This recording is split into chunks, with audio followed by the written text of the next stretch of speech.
a maior faxina da história do Rio de Janeiro. 60 criminosos mortos que estavam criando um cenário de guerra em um local onde as pessoas são subordinadas ao tráfico.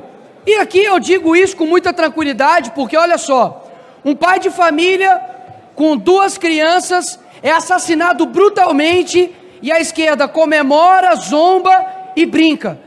Daí, traficante é morto pela polícia e eles estão de luto. Deve ser porque perderam 60 eleitores hoje. E aí eu te digo, meus senhores, cadê a soberania que vocês tanto arrotam? Que soberania é essa? Que o morador da favela não tem soberania nem sobre a sua casa, não tem soberania sobre a sua cidade, sobre o seu estado. Essa é a soberania que a esquerda está dizendo para você. Vocês representam o que há de pior nesse país, é exatamente isso, porque tudo isso começou, e eu vou lembrar vocês, não foi com o governador que é do mesmo partido que você, Nicolas. Agora te peguei, ô seu animal. Quem começou tudo isso foi o STF, com a DPF 635, impedindo a segurança pública de fazer a operação policial dentro da favela. E nesse tempo, obviamente, o que aconteceu? Se prepararam, se armaram, mais tráfico, mais dinheiro, mais preparo, para agora, quando a corda esticou e estourou, está tendo aí 100 fuzis apreendidos em um local onde basicamente deveriam ser um local de moradia. Governador Cláudio Castro pediu 3 vezes blindados à Marinha, foram todos negados, e ainda com o argumento de que é necessário instituir a garantia da lei e da ordem. E sabe o que o Lula falou? Que não decretará GLO no Rio e não quer forças armadas nas favelas brigando com bandido. Você quer que as forças armadas do Brasil briguem com quem? Com tatu na Amazônia? As forças armadas precisam fazer o seu papel quando necessário, assim como foi feito quando o Braga Neto, que agora está preso, mas poderia estar atuando como criminoso, quando ele colocou a GLO na época do Temer, lá no Rio de Janeiro. E um dos lírios do campo que morreram hoje, que inclusive vocês de esquerda, nenhum falaram sobre os 60 mortos que eram criminosos, e estão pintando como se fossem vítimas da sociedade. Um que morreu, sabe quem foi, Domingos? Foi o líder dessa organização criminosa, que era investigado por 100 homicídios, incluindo crianças. Aí me vem falar que isso é culpa do governador. Ô animal, olha os estados que o PT governa, vai lá ver. A Bahia, infelizmente, das cidades, das 10 cidades mais perigosas do país, 5 estão ali na Bahia. E quem disse que traficantes são vítimas não somos nós. Pelo contrário, nós defendemos que organizações criminosas sejam colocadas como terrorista. E quem negou essa classificação não fomos nós.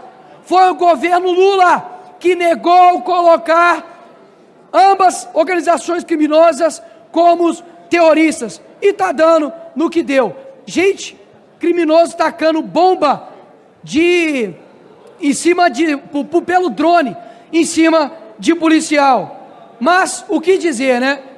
Quando o Lula ganhou, tem um vídeo emblemático, né?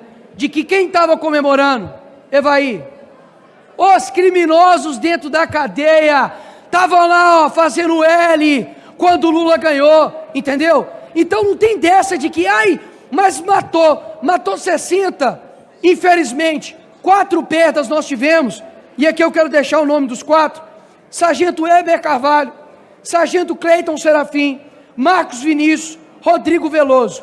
Nenhum desses nomes foram citados pela esquerda.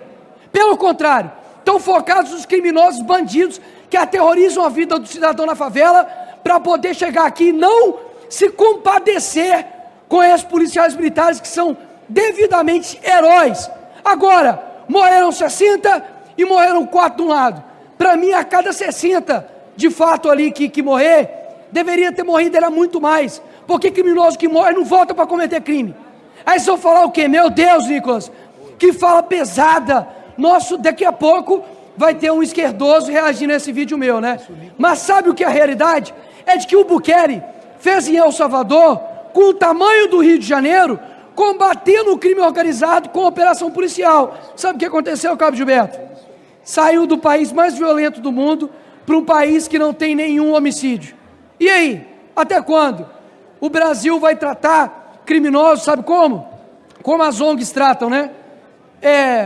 Paz e amor, soltando pombas, menos Wagner Moura e mais Capitão Nascimento, tá certo? E aí a resposta que o governo dá a tudo isso é uma PEC da segurança, doutor Osmar, que coloca todo o poder na União. Agora eles falam que a União não pode ajudar, não foi nada solicitado. Então, peraí, se vocês querem tudo para a União, a prova está cabal agora. Vocês não conseguem comandar um país, muito menos combater a segurança pública. E aqui no nosso país, infelizmente, eu nasci numa favela que hoje, inclusive, também está dominada pelo crime organizado, e 50 milhões de pessoas no Brasil vivem sob o jugo do crime organizado. A primeira coisa para a gente ter um país sério, Danilo, não é somente tarifa zero, é gás de graça, é não sei o que de graça, é picanha. Sabe o que nós precisamos como país para dar certo? Nós precisamos de paz. E para se estabelecer a paz, precisa acabar com aqueles que estão tirando a nossa paz. Simples assim.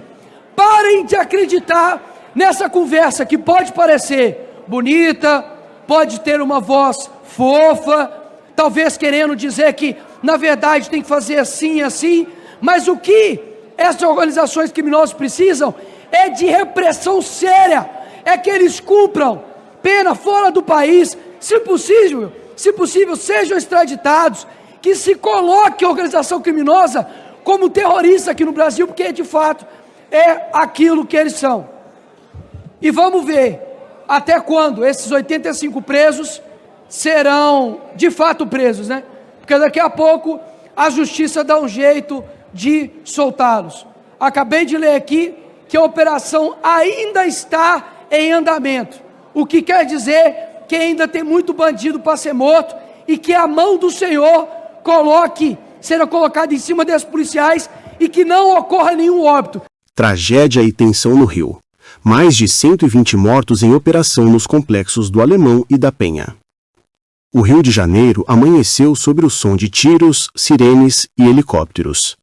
Uma mega operação conjunta das polícias civil e militar deixou ao menos 121 mortos e 113 pessoas presas entre terça, 28, e a madrugada de quarta-feira, 29, em uma das ações mais letais da história recente da capital fluminense. O alvo da ofensiva era o Comando Vermelho, que domina parte dos complexos do Alemão e da Penha. Desde as primeiras horas do dia, moradores da região viveram um cenário de guerra, ruas bloqueadas, escolas fechadas e o medo estampado em cada esquina. Durante a madrugada, moradores do Complexo da Penha levaram dezenas de corpos até a Praça São Lucas, na estrada José Rucas, pelo menos 55 segundo relatos. O local virou um ponto de desespero e revolta, com famílias tentando reconhecer parentes em meio ao caos. De acordo com um balanço oficial, 4 policiais estão entre os mortos. Os demais, segundo a Polícia Civil, seriam integrantes da facção criminosa. O secretário da corporação, delegado Felipe Cury, afirmou que há indícios de que moradores teriam alterado cenas de crime, retirando roupas de alguns corpos antes de levá-los à praça. Temos imagens de suspeitos sendo retirados da mata com roupas táticas e armamento pesado, e depois aparecem de cueca ou descalços. É algo que precisa ser esclarecido, declarou o delegado, prometendo abrir inquérito sobre o caso. A operação reacendeu o debate sobre o uso da força nas favelas cariocas e o impacto devastador dessas ações sobre as comunidades. Entre a fumaça e o luto, a cidade volta a se perguntar: até quando a guerra vai ser travada nas portas das casas dos inocentes? E se alguém for morrer, que morra quem é da organização criminosa. Obrigado, presidente.